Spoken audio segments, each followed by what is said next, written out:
Hello everyone, welcome to news navigator program of Shankar IAS academy. ಇವತ್ತಿನ ವಿಡಿಯೋದಲ್ಲಿ July 27ನೇ ತಾರೀಕು ಮತ್ತೆ ಜುಲೈ 26ನೇ ತಾರೀಕು ಭಾನುವಾರ ಮತ್ತೆ ಸೋಮವಾರ ಯಾವ್ದೆಲ್ಲ ಕರೆಂಟ್ ಅಫೈರ್ಸ್ ನ್ಯೂಸ್ ಅಲ್ಲಿತ್ತು ಅದನ್ನ ನೋಡ್ಕೊಳ್ಳೋಣ. ಸೊ ಮೊದಲಿಗೆ ಎಂಟೈರ್ ಸಿಲೆಬಸ್ ಅನ್ನ ಅಂದ್ರೆ ಎಂಟೈರ್ ಟಾಪಿಕ್ ಅನ್ನ ನೋಡೋದಕ್ಕಿಂತ ಮುಂಚೆ ಯಾವ್ದೆಲ್ಲ ಟಾಪಿಕ್ಸ್ ನ್ಯೂಸ್ ಅಲ್ಲಿ ಇದೆ, ನಾವು ಯಾವ್ದೆಲ್ಲ ಟಾಪಿಕ್ ಅನ್ನ ಈ ಒಂದು ವಿಡಿಯೋದಲ್ಲಿ ಕವರ್ ಮಾಡ್ತಾ ಇದೀವಿ ಅಂತ ಹೇಳಿ ನೋಡೋಣ. ಮೊದಲನೇದಾಗಿ Burundi wild life sanctuary. Burundi wild life sanctuary news ಅಲ್ಲಿದೆ, ಅದ್ರ ಬಗ್ಗೆ ನೋಡೋಣ.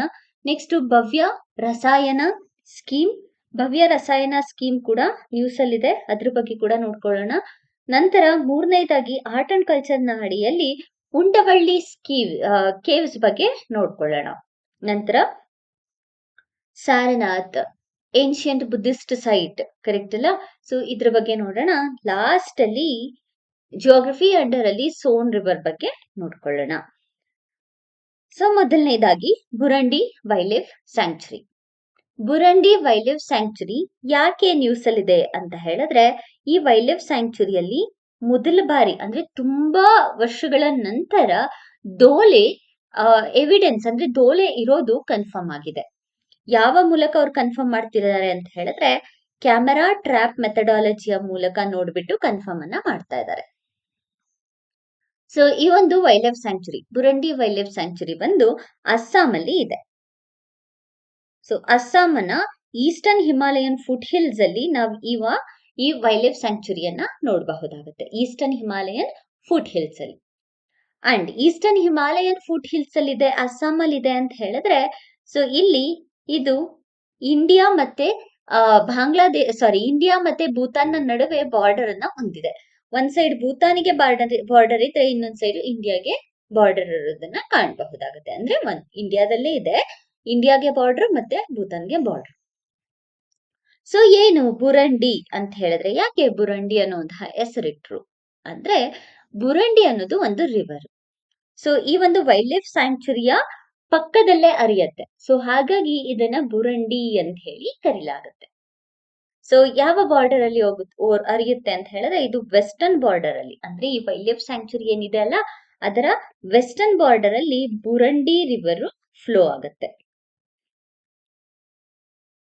ನಂತರ ಈಸ್ಟರ್ನ್ ಎಡ್ಜ್ ಅಲ್ಲಿ ನೆಲಪಾರ ರಿವರ್ ಎಡ್ಜ್ ಆಗುತ್ತೆ, ಫ್ಲೋ ಆಗುತ್ತೆ.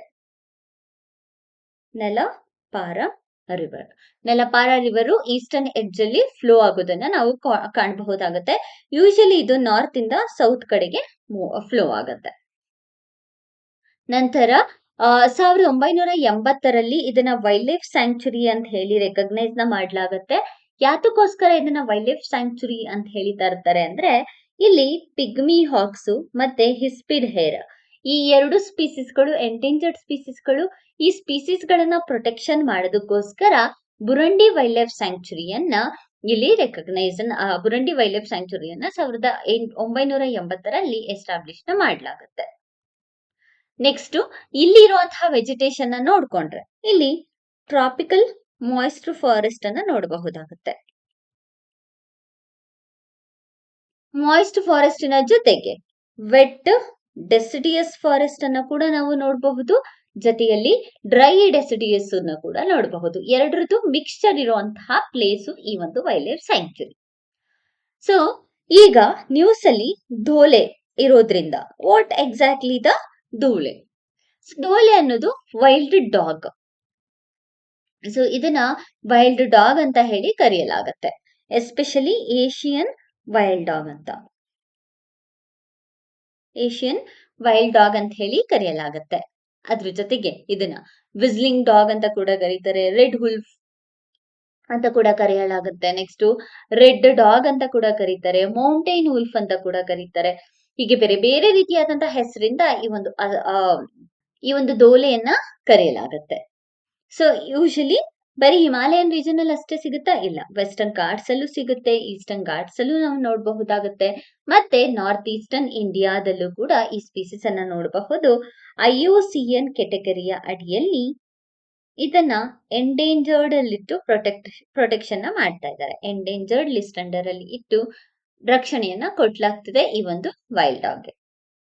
ಸೊ ಇದಷ್ಟು ಬುರುಂಡಿ ವೈಲ್ಡ್ ಲೈಫ್ ಸ್ಯಾಂಕ್ಚುರಿ ಮತ್ತೆ ಅಲ್ಲಿ ಈಗ ಕಾಣ್ತಿರುವಂತಹ ದೋಲೆ ಸ್ಪೀಸಸ್ ನ ಬಗ್ಗೆ.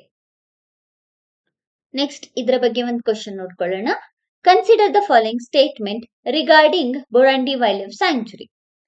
It is located in the eastern Himalayan foot hills of Assam. ಇದು ಸರಿಯಾದ ಉತ್ತರ.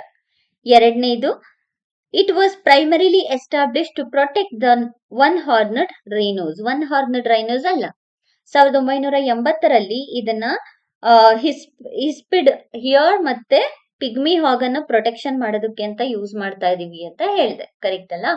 ಸೊ ಹಾಗಾಗಿ ಸ್ಟೇಟ್ಮೆಂಟ್ 2 ಬಂದು ರಾಂಗ್ ಆಗತ್ತೆ. ನೆಕ್ಸ್ಟ್ ಥರ್ಡ್ ಸ್ಟೇಟ್ಮೆಂಟ್ ನೋಡೋಣ. The sanctuary share an international transboundary landscape with Bhutan. ಇದು ಕೂಡ ಕರೆಕ್ಟ್. ಸೊ ಆನ್ಸರ್ ಬಂದು 1 and 3 only is the right answer for this particular question. Next topic Bhavya Rasayan scheme. Bhavya Rasayana scheme ಅನ್ನ ಇತ್ತೀಚೆಗೆ union cabinet approve ಮಾಡಿದೆ. So ಏನಿದು Bhavya Rasayana scheme ಅಂತ ಹೇಳಿದ್ರೆ, ಮೊದಲಿಗೆ ನಮ್ಗೆ ಸ್ಟೇಟ್ ಎಕ್ಸಾಮ್ಸ್ ಆದ್ರೆ ಇದರಲ್ಲಿ ಫುಲ್ ಫಾರ್ಮ್ ನ ಕೇಳ್ತಾರೆ. ಭವ್ಯ ರಸಾಯನ್ ಅಂದ್ರೆ ಭಾರತ್ ಔದ್ಯೋಗಿಕ ವಿಕಾಸ ಯೋಜನಾ ರಸಾಯನ್ ಅಂತ ಹೇಳಿ ಅರ್ಥ. ಸೊ ಡೆಡಿಕೇಟೆಡ್ ಆಗಿ ಇದನ್ನ ಕೆಮಿಕಲ್ ಪಾರ್ಕ್ ಗಳನ್ನ ಎಸ್ಟಾಬ್ಲಿಷ್ ಮಾಡೋದಕ್ಕೋಸ್ಕರ ತಗೊಂಡ್ಬರ್ಲಾಗಿದೆ. 2000 ಫಿನಾನ್ಷಿಯಲ್ ಇಯರ್ 2026-27, 2030-31 ಸಮಯದಲ್ಲಿ ಈ ಒಂದು ಸ್ಕೀಮ್ ಅನ್ನ ಇಂಪ್ಲಿಮೆಂಟೇಶನ್ ಮಾಡಬೇಕು 5 ವರ್ಷದಲ್ಲಿ ಅಂತ ಹೇಳಿ ಭವ್ಯ ರಸಾಯನ ಸ್ಕೀಮ್ ಅನ್ನ ತಂದಿರೋದು. ಸೊ ಒಟ್ಟು 3 ಡೆಡಿಕೇಟೆಡ್ ಕೆಮಿಕಲ್ ಪಾರ್ಕ್ ಗಳನ್ನ ಎಸ್ಟಾಬ್ಲಿಷ್ ಮಾಡಲಾಗುತ್ತೆ ಅಂಡರ್ ಭವ್ಯ ರಸಾಯನ ಸ್ಕೀಮ್. ಇನ್ನು ಕೂಡ ಸೆಲೆಕ್ಷನ್ ಆಗಿಲ್ಲ ಯಾವ ಪ್ಲೇಸ್ ಅಲ್ಲಿ ಅಂತ. ಸೊ ಇಂಡಿಪೆಂಡೆಂಟ್ ಆಗಿ ಸ್ಟೇಟ್ ಗವರ್ಮೆಂಟ್ ಗಳು ಇದನ್ನ ಡೆವಲಪ್ ಮಾಡುತ್ತವೆ through a challenge based selection process ನ ಅಡಿಯಲ್ಲಿ. ಸೊ ಇದಿಷ್ಟು ಈ ಒಂದು ಭವ್ಯ ರಸಾಯನ ಸ್ಕೀಮಿನ ಬಗ್ಗೆ. ಕಂಪ್ಲೀಟ್ ಇದು ಕೆಮಿಕಲ್ ಪಾರ್ಕಿನ ಇನ್ಫ್ರಾಸ್ಟ್ರಕ್ಚರ್ ಮೇಲೆನೆ ಡಿಪೆಂಡ್ ಆಗಿರುತ್ತೆ. ನೆಕ್ಸ್ಟ್ ಇದ್ರ ಮೇಲೆ ಕ್ವಶನ್ ನೋಡೋಣ. Consider the with reference to Bhavya Rasayana scheme, consider the following statement. First one, the scheme is designed to promote the development of dedicated IT and software tech park across India. First statement wrong because this is related to chemical park. Next, the central government provides assistance up to 1000 crores subject to a minimum state contribution 500 crores. ಇದು ಕೂಡ ಸರಿ. So statement 2 correct. Next third statement ನೋಡೋಣ. Selected park require minimum 200 acre of contiguous land. ಇದು ಸರಿಯಾದ ಉತ್ತರ. So answer ಬಂದು 2 and 3 only is the right answer for this particular question. So next topic ಬಂದ್ಬಿಟ್ಟು ಉಂಡವಲಿ caves ಬಗ್ಗೆ ನೋಡ್ಕೊಳ್ಳೋಣ. ಸೊ ಈ ಒಂದು ಉಂಡವಳ್ಳಿ ಕೇವ್ ಬಂದ್ಬಿಟ್ಟು ಆಂಧ್ರ ಪ್ರದೇಶದ ಗುಂಟೂರು ಡಿಸ್ಟ್ರಿಕ್ಟ್ ಅಲ್ಲಿ ಇದೆ. ಸೊ ಇದು ಏನ್ಷಿಯಂಟ್ ಹಿಸ್ಟ್ರಿಗೆ ಸೇರಿದಂತಹ ಕೇವ್. ಯೂಶಲಿ ಜೈನ್ ಮತ್ತೆ ಬುದ್ಧಿಸ್ಟ್ ಗಳ ವಿಶ್ರಾಂತಿಗೋಸ್ಕರ ತಂದಂತಹ ಕೇವ್ ಇದು. ಸೊ ಈ ಕೇವ್ ಅನ್ನ ಗುಪ್ತಾ ಪೀರಿಯಡ್ ಅಲ್ಲಿ ಕನ್ಸ್ಟ್ರಕ್ಷನ್ ಮಾಡಿರ್ತಾರೆ. ಗುಪ್ತಾ ಡೈನೆಸ್ಟಿಯ ಸಮಯದಲ್ಲಿ ಅಂದ್ರೆ 4 ಮತ್ತೆ 5ನೇ ಶತಮಾನದಲ್ಲಿ. ಅಂಡ್ ಕಂಪ್ಲೀಟ್ ಈ ಸ್ಟ್ರಕ್ಚರ್ ಏನಿದೆ ಅಲ್ವಾ, ಇದನ್ನ ಸ್ಯಾಂಡ್ ಸ್ಟೋನ್ ಇಂದ ಕೆತ್ತನೆಯನ್ನ ಮಾಡಲಾಗಿದೆ. ಸ್ಯಾಂಡ್ ಸ್ಟೋನ್ ಇಂದ ಕೆತ್ತನೆಯನ್ನ ಮಾಡಲಾಗಿದೆ. ಅಂಡ್ ಲಾರ್ಡ್ ವಿಷ್ಣು ಸ್ಟ್ಯಾಚ್ಯೂನ ಸಿಂಗಲ್ ಒಂದು ಗ್ರೆನೇಟ್ ಬ್ಲಾಕ್ ಇಂದ ಕನ್ಸ್ಟ್ರಕ್ಷನ್ ಮಾಡಲಾಗಿದೆ. ಸೊ ಅದು 2 ಫ್ಲೋರ್ ತನಕ ಇದೆ. 3rd ಫ್ಲೋರ್ ಅಲ್ಲೂ ಕೂಡ ನಾವು ಕೆಲವೊಂದು ಅನಿಮಲ್ ಸ್ಪೀಸೀಸ್ ಗಳನ್ನ ಕೆತ್ತನೆಯನ್ನ ಮಾಡಿರೋದನ್ನ, ಎಲಿಫೆಂಟ್ ಆಗಿರ್ಬೋದು, ಲಯನ್ಸ್ ಆಗಿರ್ಬೋದು, ಇದನ್ನೆಲ್ಲ ನೋಡ್ತೇವೆ. ಬುದ್ಧಿಸ್ಟ್ ಮತ್ತೆ ಜೈನ ಕಾಂಪ್ಲೆಕ್ಸ್ ಇದು ಮುಂಚೆಯಿಂದನು. ಬಟ್ ಈಗ ನಾನೇನ್ ಹೇಳಿದೆ, ವಿಷ್ಣು ವಿಗ್ರಹ ಇದೆ ಅಂತ ಹೇಳಿದೆ. ಕರೆಕ್ಟಾ? ಮುಂಚೆ ಜೈನ ಮತ್ತೆ ಬುದ್ಧಿಸ್ಟ್ ಗಳ ವಿಶ್ರಾಂತಿಗೋಸ್ಕರ ಇದ್ದಿದ್ದು, ಈಗ ಹಿಂದೂಗಳ ಟೆಂಪಲ್ ಆಗಿ ಕನ್ವರ್ಟ್ ಆಗಿದೆ. ಸೊ ಇದಿಷ್ಟು ಈ ಒಂದು ಉಂಡವಳ್ಳಿ ಕೇವಿನ ಬಗ್ಗೆ. ನೆಕ್ಸ್ಟ್ ಇದ್ರ ಮೇಲೆ ಕ್ವಶನ್ ನೋಡೋಣ. Which of the following statement about Undavalli caves is are correct? First one, they are entirely carved out of solid marble on a hillside overlooking the Godavari river. Godavari river ಅಲ್ಲ, Krishna river. Krishna river. And solid marbles ಅಲ್ಲ, sand stone. So first statement wrong. Next third one, the largest cave feature a massive statue of lord Vishnu is a reclined posture. ಇದು ಸರಿಯಾದ ಉತ್ತರ. Next third one, they were initially shaped as a Buddhist monasteries before their conversion into Hindu shrines. So answer ಬಂದು 2 and 3 only is the right answer. Next Sarnath, Buddhist, ancient Buddhist site. ಈಗ ancient Buddhist site ಸಾರನಾಥನ್ನ ಭಾರತದ 45ನೆಯ ಮತ್ತೆ ಉತ್ತರ ಪ್ರದೇಶದ 4ನೆಯ UNESCO world heritage site ಆಗಿ ಐಡೆಂಟಿಫೈನ ಮಾಡಲಾಗಿದೆ, recognise ನ ಮಾಡಲಾಗಿದೆ. ಅದಕ್ಕೋಸ್ಕರ ಸಾರನಾಥ್ ನ್ಯೂಸ್ ಅಲ್ಲಿದೆ.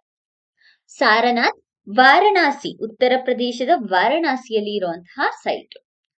And it is described in ancient Buddhist scriptures. Buddhist ಇಂದಿನ ಏನ್ಷಿಯಂಟ್ ಟೈಮ್ ಅಲ್ಲಿ ಇದ್ದಂತಹ ಬುದ್ಧಿಸ್ಟ್ ಸ್ಕ್ರಿಪ್ಚರ್ ಅಲ್ಲೂ ಕೂಡ ಈ ಒಂದು ಸಾರನಾಥ್ ಅನ್ನುವಂತಹ ಪ್ಲೇಸಿನ ಬಗ್ಗೆ ಹೇಳಲಾಗಿದೆ. ಯಾವ್ದ್ಯಾವ್ದ್ರಲ್ಲಿ ಮೆನ್ಷನ್ ಮಾಡಿದ್ದಾರೆ ಸಾರನಾಥ್ನ ಅಂತ ಹೇಳಿದ್ರೆ, ಸೊ ಬಂದ್ಬಿಟ್ಟು ರಿಷಿಪಟ್ಟಣ ಅನ್ನುವಂತಹ ಒಂದು ಸ್ಕ್ರಿಪ್ಚರ್ಸ್ ಅಲ್ಲಿ ಮೆನ್ಷನ್ ಮಾಡಿದ್ದಾರೆ. ನೆಕ್ಸ್ಟ್ ಇಶಿಪಟ್ನಾದಲ್ಲಿ ಮೆನ್ಷನ್ ಮಾಡಿದ್ದಾರೆ. ನೆಕ್ಸ್ಟ್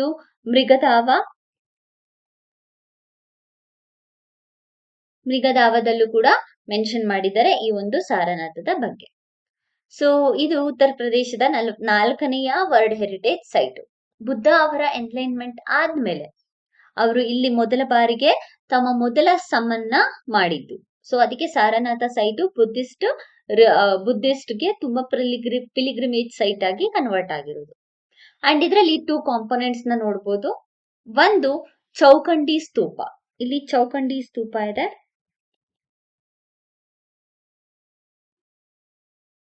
ಚೌಕಂಡಿ ಸ್ತೂಪ. ನಂತರ ಇನ್ನೊಂದು ಧರ್ಮರಾಜಿಕ ಸ್ತೂಪ ಅಂತ. ಧರ್ಮರಾಜಿಕ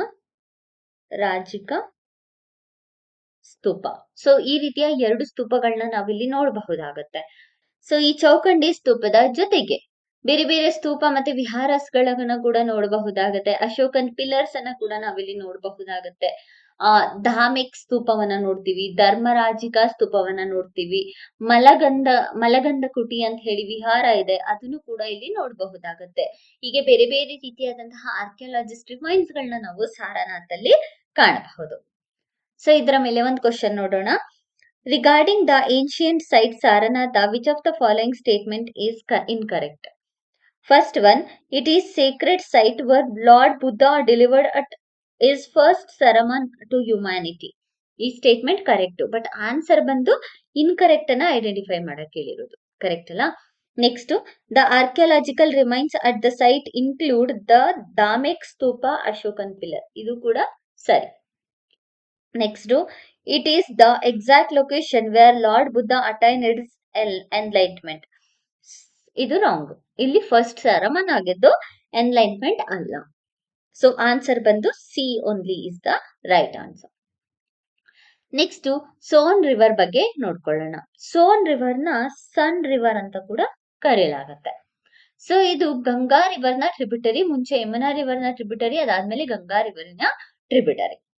ಅಂಡ್ ಇದು ಮಧ್ಯಪ್ರದೇಶ್, ಉತ್ತರ ಪ್ರದೇಶ್, ಜಾರ್ಖಂಡ್ ಮತ್ತೆ ಬಿಹಾರ್, ಹೀಗೆ 4 ರಾಜ್ಯಗಳಲ್ಲಿ ಫ್ಲೋ ಆಗಿ ನಂತರ ಹೋಗಿ ಗಂಗಾ ನದಿಗೆ ಸೇರುತ್ತೆ. ಸೊ ಎಲ್ಲಿ ಹೋಗಿ ಗಂಗಾ ರಿವರ್ಗೆ ಸೇರುತ್ತೆ ಅಂತ ಹೇಳಿದ್ರೆ, ಪಾಟ್ನಾದಲ್ಲಿ ಹೋಗ್ಬಿಟ್ಟು ಗಂಗಾ ನದಿಗೆ ಸೇರ್ಕೊಳ್ಳುತ್ತೆ. ಅಂಡ್ ಇದರ ಆರಿಜಿನ್, ಎಲ್ಲಿಂದ ಇದು ಉಗಮಗೊಂಡಿದೆ ಅಂತ ಹೇಳಿ ಕೇಳ್ತಾರೆ. ಕರೆಕ್ಟ್ ಅಲ್ವಾ? ಮೈಕಲ್ ರೇಂಜ್ ಬಂದ್ಬಿಟ್ಟು ಈ ಒಂದು ಸಾನ್ ರಿವರ್ ನ ಉಗಮ ಸ್ಥಾನ. ಅಮರಕಂಟಕ್ ಹಿಲ್ ಮಧ್ಯಪ್ರದೇಶಲ್ಲಿ ಇದೆಯಲ್ಲ, ಅಲ್ಲಿ ನಾವು ಈ ಒಂದು ಮೈಕಲ್ ರೇಂಜ್ ಅನ್ನ ನೋಡಬಹುದಾಗತ್ತೆ. ನಂತರ ಟ್ರಿಬ್ಯೂಟರಿ ಆಫ್ ಸಾನ್ ರಿವರ್ ಯಾವ್ದ್ಯಾವ್ದು ಅಂತ ಹೇಳಿದ್ರೆ, ಬಾನಸ್, ಗೋಪಡ್, ರಿಹಾಂದ್, ಕನ್ಹಾರ್ ಅಂಡ್ ಕೋಯಲ್. ಹೀಗೆ ಬೇರೆ ಬೇರೆ ಟ್ರಿಬ್ಯೂಟರೀಸ್ ಗಳನ್ನ ನಾವು ಸೋನ್ ರಿವರ್ ಅಲ್ಲಿ ನೋಡಬಹುದಾಗತ್ತೆ. ಜೊತೆಗೆ ಸೋನ್ ರಿವರ್ ಅಲ್ಲಿ ಮೇಜರ್ ಡ್ಯಾಮ್ಸ್ ಗಳನ್ನ ಕೂಡ ನೋಡಬಹುದಾಗುತ್ತೆ. ಬಾನ್ಸಾಗರ್ ಡ್ಯಾಮ್ ಬಂದ್ಬಿಟ್ಟು ಮಧ್ಯಪ್ರದೇಶಲ್ಲಿ ಕಟ್ಟಿರುವಂತಹ ಡ್ಯಾಮು. ನಂತರ Rihand dam Uttar Pradesh and Indrapuri barrage ಬಿಹಾರಲ್ಲಿ. So ಇದಿಷ್ಟು ಸೋನ್ ರಿವರ್ ನ ಬಗ್ಗೆ. ಇದರ ಮೇಲೆ ಒಂದು ಕ್ವಶನ್ ನೋಡ್ಕೊಳ್ಳೋಣ. Consider the following statement regarding the Son river. It is principal northern tributary of Ganga river flowing southward. So first statement ಬಂದು ರಾಂಗ್, ಫ್ಲೋಯಿಂಗ್ ಸೌತ್ವರ್ಡ್ ಅಲ್ಲ, ಕರೆಕ್ಟ್ ಅಲ್ಲ. ನೆಕ್ಸ್ಟ್ ನಾರ್ತ್ ಮತ್ತೆ ನಾರ್ತ್ ವೆಸ್ಟ್ ಸೈಡ್ ಅಲ್ಲಿ ಹೋಗುತ್ತೆ, ನಾರ್ತ್ ಅಂಡ್ ನಾರ್ತ್ ವೆಸ್ಟ್ ಅಲ್ಲಿ flow ಆಗುತ್ತೆ. Next it originates in the Amarkantak hill of Maikal range in Madhya Pradesh, correct. Next third one, in north the north Koel and Rihand R among its major tributary, ಇದು ಕೂಡ correct. So answer ಬಂದು 2 and 3 only is the right answer for this particular question. So ಇದಿಷ್ಟು ಈಗ ಇದ್ದಂತಹ current affairs ನ್ಯೂಸ್ಗಳು. ಇದೇ ರೀತಿಯಾದಂತಹ ಹೆಚ್ಚಿನ ವಿಡಿಯೋಸ್ಗಾಗಿ ನಮ್ಮ ಚಾನೆಲ್ನ ಶೇರ್ ಮಾಡಿ ಮತ್ತೆ ಸಬ್ಸ್ಕ್ರೈಬ್ ಮಾಡಿ. Thank you for watching.